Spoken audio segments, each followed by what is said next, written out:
Global happenings today. We communicate. We analyze global news. Stay tuned. Hello beautiful people, welcome back to our channel. Apparently Peter Obi is beginning to wake up from his slumber. For just a few days back, there've been this back and forth statement, they're literally calling him out. But right now, Peter Obi is now opening up on what has been in his mind for a while now. And don't forget that when the 2023 election came and went, he was so strong that he was going to get back his mandate through the judiciary. And when he got to the Supreme Court sealed his fate, saying that Bola Tinubu truly won the case. But ever since this case between Fubara Rivers State and the Martin Amewele Rivers State led Assembly, and the verdict that came out of Supreme Court, Peter Obi is beginning to have a rethink. Is it possible that something untoward must have happened? Am I literally basing my fate on the wrong? Let's dive into the news to find exactly what he said and the reaction he got from APC, but this time around from a sitting senator. Well, before we go to the newspaper, kindly subscribe to our channel. Now, the 2023 presidential candidate of the Labour Party, Peter Obi, has submitted that Nigeria does not have a functional democracy in place. Now, according to him, the country has failed to meet the basic requirement of what is expected to be democratic setting because the government is not working for the people as it should in properly defined democratic setting. Now, he submitted that at best, Nigeria can be described to be striving to be a democratic country. Now, in an interview, he lamented that people with unverified and forged certificates, as well as allegations of criminal records, are in position of leadership in Nigeria. He added that a country without an independent judiciary and an effective legislature can't be said to be practicing true democracy. Report has that the former Anambra State governor therefore urged leaders to stop deceiving Nigerians that what the country has is true democracy. In his words, you can't have a democracy without a functional and effective legislature, which we don't have today. You can't have democracy without, again, an independent judiciary that fights for the common man. I can go on and on. In a democracy, it is clear. There are guidelines even set for people vying for elections, like in Nigerian's case. We have to talk about people must be qualified.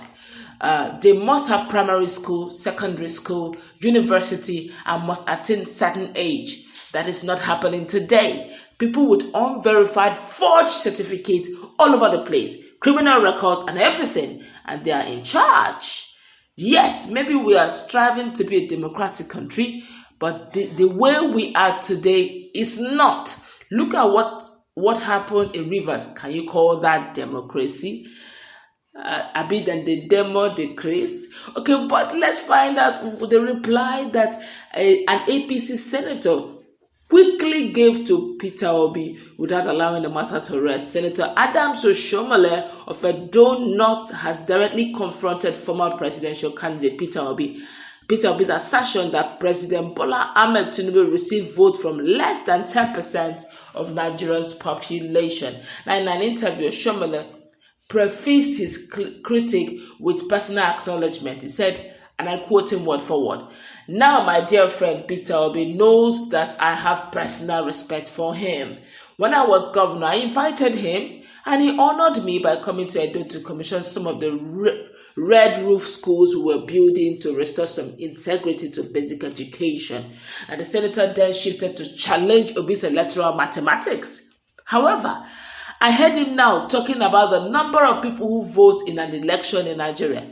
How many people voted in Anambra State that made my friend Peter Obi become governor of Anambra State? Questioning the basis for Obi's statistical claims, Oshiomole pressed, "You are talking about Nigeria's voting population being 30%, 25%, or whatever. Are these things governed by opinion or are they governed by express provision? Either the Nigerian Constitution or subsequent enactment by the National Assembly on election." The senator concluded with a pointed, logical challenge about the conflicting post-election claims by both Atiku and Peter Obi. Now, let me ask you, Is it possible for two people to win an election? Obi went to court to say he won the election. Atiku went to court to say he won the election. One of them must be lying. Abinito, can two people validly win one election that requires one person?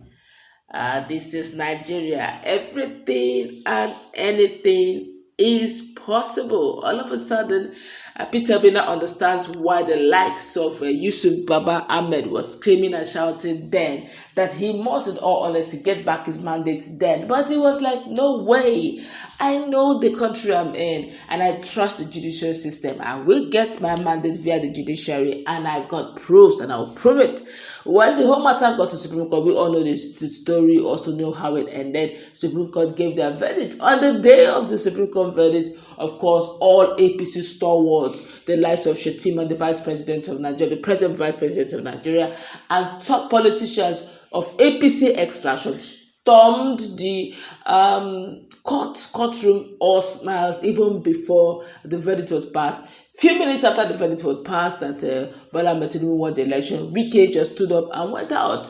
Mission accomplished. Well, whatever the case is, all of a sudden it's getting clearer to Peter Obi that probably we could be trying to strive to practice democracy, as in they are not demoing and increasing, but it's a case of Nigerian now realizing that maybe we are not independent in some parts.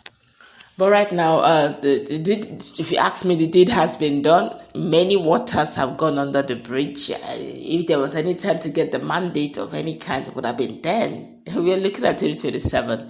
And I do not know if Peter Obi have the euphoria, because most Nigerians believe with the way Nigeria is going, we need someone who is more dogged, more aggressive, more pushy, more ready, a go-getter, and that when eventually Nigerians go all out there, if they will go all out there to make their vote and their voice heard, the person should be strong enough, aggressive enough to protect that vote. Because as it is right now, it's a case of winner wins all, and everyone now, right now, most definitely the way things are going, Professor Mahmoud may not be the INEC chairman that may be conducted to 2027 election based on what is on ground. His tenure should be elapsing before then. So shopping for a new INEC chairman who would understand the terrain is on. Now, the person has to be apolitical. The person has to be non-partisan, must not belong to any political party. But we have seen several times where Rex belong to political parties and you expect them to be free, fair, and unbiased. Let's hope that Nigerians will live to their expectations, because as we speak right now, alignments and realignments are going on. Of course, some persons from Labour Party, quite a number of persons from Labour Party, APC, have about 5,000 of them have decamped to PDP. I wonder why, because we're already seeing what is going on in PDP, where it seems as if it's mission impossible to punish or excommunicate or suspend Nyesom Wike, the FCT minister. What is on the pipeline, we have no idea yet, but we keep you posted as more information on this comes up. Let's go wrap it up.